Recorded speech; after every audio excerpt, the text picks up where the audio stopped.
राम राम देवियों और सज्जनों। हम लोग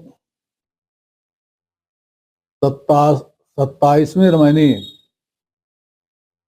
पर वार्ता कर चुके थे। आज 28वीं रामायणी पर वार्ता होगी। अब तक आप इतना जान चुके हैं कबीर के सिद्धांतों के बारे में, कबीर वाणी के बारे में, कि अब हमें लगता है कि बहुत कुछ आसान हो गया है।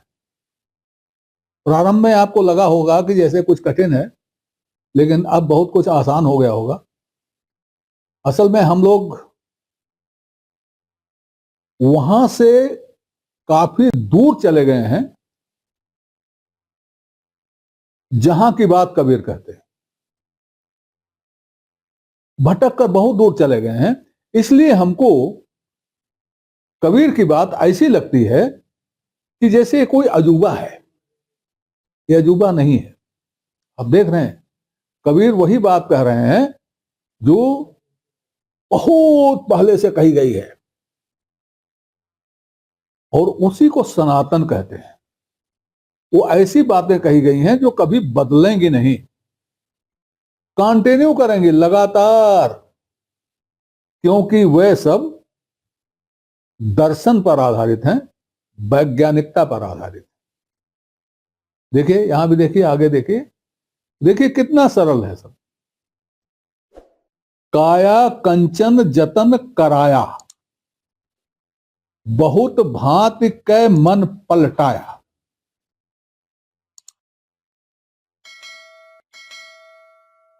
ये इनडायरेक्ट बात हो रही है, आपसे बात हो रही है, लेकिन आपकी बात तो हो रही है, लेकिन करता कोई और है। आप तो जैसे आप के लिए कहा जाता तो कहा जाता काया कंचन जतन किया, किया नहीं, कराया। आप अपने आप तो कोई निर्णय लेते ही नहीं हो। आपकी निर्णय लेने की क्षमता ही चली गई है। आपने तो तर्क वितर्क से परहेज कर लिया है। क्यों कर लिया ऐसा? क्योंकि कराने वाले हैं ना लोग। अब वो आपको चला रहे हैं, तो जब वो आपको चला रहे हैं तो आपको जरूरत क्या है?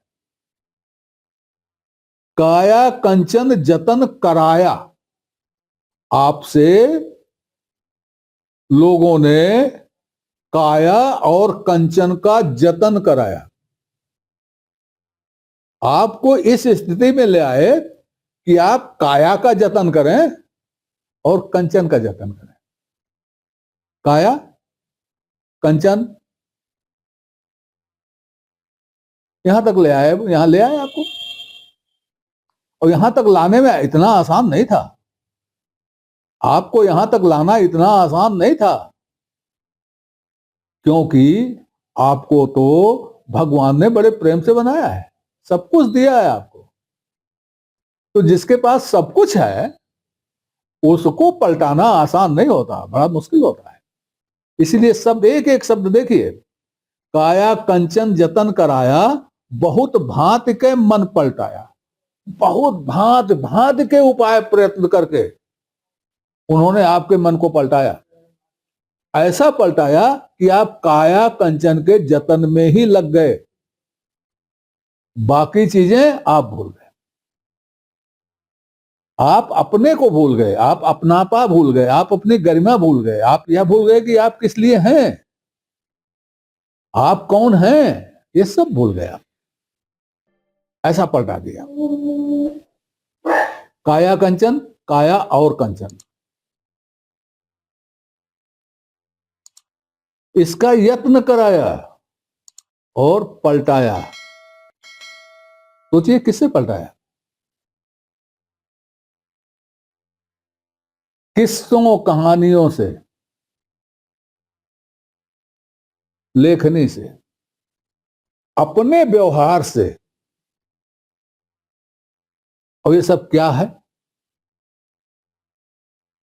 आपको याद होगा, हमने आपको बताया है कि ये क्या है। ये सब माया है। याद कीजिए, गुरुदयाल साहब की साखी, आंख ते कान में, या मुंह ते कान में, कान ते कर में, और चुटकी चमके नूर, तिहटा खेती होता है, पंडित बने मजूर। पंडित माने विद्वान। विद्वान लोग मजदूरी कर रहे हैं तिहटा खेती की। तिहटा खेती की। तिहटा खेती क्या? सत, रज और तमस, तीन की खेती। तीनों को मिला के क्या कहते हैं? तामस। तामस की खेती के मजदूर बने पड़े हैं। मजदूरी में वो क्या कर रहे हैं?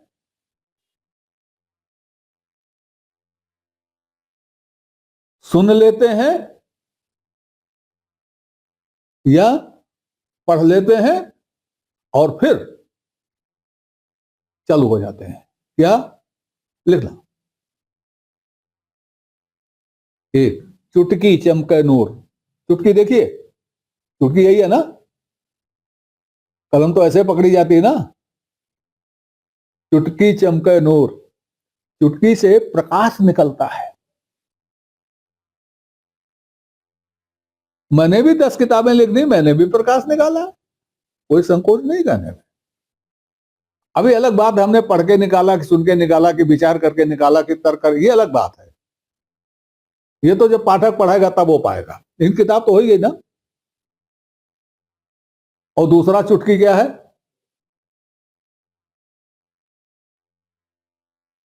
एक मुद्रा ये होती है, ये तो अभय मुद्रा है। एक मुद्रा ये होती है, ये क्या है? प्रवचन की मुद्रा है। प्रवचन जबानी, ये लिखित। जबानी वाले को लिख दिया तो लिखित हो गया, लिखित वाले को बोल दिया तो जबानी हो गया।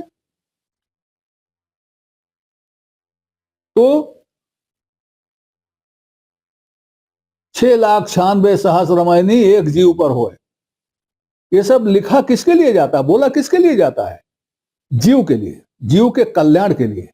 ऐसा होना चाहिए, वैसा दिखाया जाता है। लेकिन अधिकतर मामलों में क्या होता है? जतन किया जाता है काया कंचन का और मन पलटाया जाता है। अब कैसा पलटाया जाता है? कितना पक्का या कच्चा होता है? जो 100 बार कहो समझाई, तैयो धरा छोड़ नहीं जाए। कबीर कहते हैं, अगर मैं 100 बार समझाने की कोशिश करूं, 100 बार समझा के कहूं। नमस्कार देवियों और सज्जनों, चैनल का नया अंक प्रस्तुत करते हुए मैं इन सभी दर्शकों का आभार व्यक्त करता हूं, जिन्होंने चैनल को सब्सक्राइब किया, लाइक किया और जिनके प्रोत्साहन से चैनल नई ऊंचाइयां छू रहा है। नए दर्शकों से अनुरोध है कि वो कृपया पूरा अंक देखें, चैनल को सब्सक्राइब करें और अपनी लाइक दें। समय समय पर अपनी जिज्ञासा भी प्रकट करें, इसके लिए हम आपके आभारी रहेंगे। शुभम भूयात। नमस्कार। कि भाई काया कंचन का जतन ठीक नहीं है और मन का पलटाना अल्टाना ठीक नहीं है, तो जो पकड़ रखा है उसको छोड़ नहीं सकते। जो पकड़ रखा है उसको छोड़ने में कष्ट होता है, छोड़ा ही नहीं जा सकता। जैसे कहा जाता है कि घर में जो चीज होती है उससे लगाव हो जाता है। यकीन जानिए, अगर हमारे घर में कूड़ा करकट भरा है, कोई आके कहे कि ये ले लो कूड़ा करकट निकाल दो, आंख बंद करके, हो सकता है हम निकाल दें, लेकिन निकालने के पहले 10 बार सोचेंगे। निकालने के पहले 10 बार सोचेंगे। और कोई कहे ये रख लो, तो भले कूड़ा करकट हो हम रख लेंगे, वही रखने में क्या दिक्कत है? अरे कुछ ना कुछ तो दे ही जाएगा। ये फर्क होता है। तो जो 100 बार कहो समझाई, तैयो धरा छोड़ नहीं जाई। जो पकड़ रखे हैं वो छोड़ा नहीं जाता उनसे। इसका रिजल्ट क्या होता है? कोई असर ही नहीं होता समझाने का। क्यों नहीं होता समझाने का असर? आप कहेंगे भाई हमारे पास बुद्धि है, समझाओगे तो हम समझेंगे, क्यों नहीं? आप नहीं समझोगे, क्योंकि आप तो भरे हुए हैं, जगह ही नहीं है। आप अपने अंदर तमाम चीज भरे हुए हैं, और सब जो भी भरे हुए हैं वो आपके अनुसार बड़े काम की है। अब उसमें मैंने कहा कि भाई ये रख लो, जगह ही नहीं है, कहां रखोगे? रखोगे भी तो निकल बाहर भागेगी, जगह ही नहीं। तो समझने के लिए कुछ खाली करना पड़ेगा। और ध्यान दीजिएगा, ये स्टोर नहीं है, ये स्टोर नहीं है। ये कंप्यूटर भी नहीं कि डाटा है और डाटा भर गया, अब जितनी जीबी की हो गया, अब काम नहीं करेगा, ऐसा भी नहीं है। अनंत है। तो इसमें से जब आप कोई चीज निकालना चाहें निकाल सकते हैं, जब कोई लेना चाहें ले सकते हैं, लेकिन तैयो धरा छोड़ नहीं जाए, टूटता नहीं, छोड़ा नहीं जा सकता। जो पकड़ लिया पकड़ लिया। आगे देखिए, जन के कहे जने रह जाई, नौ निधि सिद्धि तिन पाई। क्यों नहीं छोड़ा जाता? अरे भाई मैं तो जन हूं, साधारण व्यक्ति हूं, न कंठी है, न माला है, न तिलक है, न वेश है, कुछ भी नहीं है। न कोई संगठन है, न आरती है, न पूजा, कुछ नहीं है। तो मेरी मेरी सलाह जो मानोगे, आप क्या सोचते हो? अरे ये क्या है, कुछ नहीं। अब इसके साथ हम लगेंगे तो जैसा ये है वैसा ही रह जाएंगे। और ये क्या है? जन, साधारण मनुष्य है, इसके अंदर चमत्कार है ही नहीं, कोई चमत्कार नहीं कर सकता, इसकी फॉलोइंग नहीं है, इसको मानने वाले लोग नहीं। ये तो जन है, साधारण है, सामान्य है, तो इसके साथ चलेंगे तो हम सामान्य ही रह जाएंगे। कारण बता रहे हैं क्यों नहीं छोड़ा जाता। जन के कहे जने रह जाई, नौ निधि सिद्धि तिन पाई। ये हमको तो नौ निधियां सिद्धियां मिल जाएंगी, या मिलने वाली हैं, या पा गया हूं।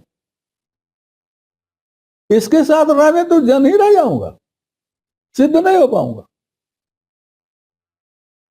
तो जन के कहे जने रह जाई, नौ निधि सिद्धि तिन पाई, इसलिए तैयो धरा छोड़ नहीं जाई।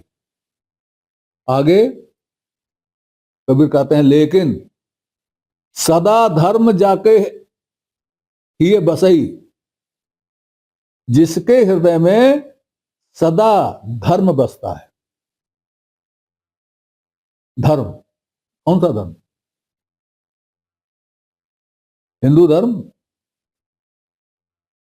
इस्लाम, क्रिश्चियनिटी, बौद्ध? नहीं, धर्म। धर्म कहने से किसी विशेष धर्म का बोध नहीं होता। धर्म का कहने से उस धर्म का बोध होता है जो सबका धर्म है। सबका धर्म कौन सा धर्म है? सबका धर्म मानव धर्म है, मनुष्यता का धर्म है, आदमियत का धर्म है, ह्यूमन का धर्म है। और जो बाकी जो धर्म है वो पता नहीं धर्म है कि रिलीजन है कि पंथ है कि कल्चर है, लेकिन धर्म, धर्म जो जो सबका धर्म है वो है मानव धर्म। क्योंकि हम सभी मानव हैं, हमको वैसे ही होना चाहिए जैसे मानव को होना चाहिए, हमको भी, आपको भी, सबको। अगर हम मानव जैसे नहीं हैं तो हम मानव ही नहीं रहे, तो बाकी क्या होंगे? मानव होना चाहिए। खैर, यहां कबीर केवल धर्म की बात कर रहे हैं। सदा धर्म जाके ही बसई, जिसके हृदय में हमेशा सदैव धर्म रहता है, वो क्या करते हैं?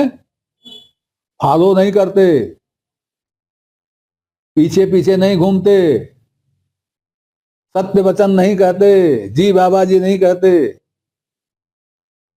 क्या करते हैं, आपकी बात को या किसी की बात को, किसी के लिखे को, किसी के पढ़े को, वो राम कसौटी पर कसते रहते हैं। हर व्यक्ति के अंदर, हर मनुष्य के अंदर एक कसौटी है। क्या है कसौटी? किस चीज के लिए है? सही गलत पहचानने की कसौटी।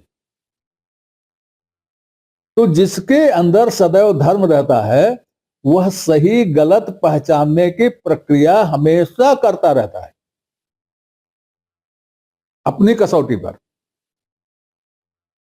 वह कसौटी कौन सी कसौटी है? हमने कहा वो तर्क की कसौटी है, ज्ञान की कसौटी है, विद्या की कसौटी है। कबीर उसको राम कसौटी कहते हैं। राम कसौटी क्यों? क्योंकि वह हमारे अंदर है और वह राम की प्यारी है, तो उसको कबीर राम कसौटी कहते हैं। तो जब हमारे अंदर कसौटी है तो हमें कोई भी चीज हमारे पास जो आती है या जो हमारे पास है उसको हमेशा उस कसौटी पर कसते रहना चाहिए, परखते रहना चाहिए, ताकि पता चले कि जो चीज आई है, जो चीज हमारे पास है वो अच्छी है या अच्छी नहीं है। 100% 25 कैरेट की है कि 16 कैरेट की है कि पीतल है। इस अंक में आज इतना ही। आगे और वार्ता अगले अंक में जारी रहेगी। तब तक के लिए नमस्कार। आपसे निवेदन है इस श्रृंखला को अपनी लाइक दें, इसको सब्सक्राइब करें और कमेंट बॉक्स में जाकर अपनी टिप्पणी प्रस्तुत करें, अपनी जिज्ञासा व्यक्त करें, अपने प्रश्न पूछें। यथा समय आपकी जिज्ञासाओं और प्रश्नों का समाधान करने का प्रयास किया जाए। धन्यवाद।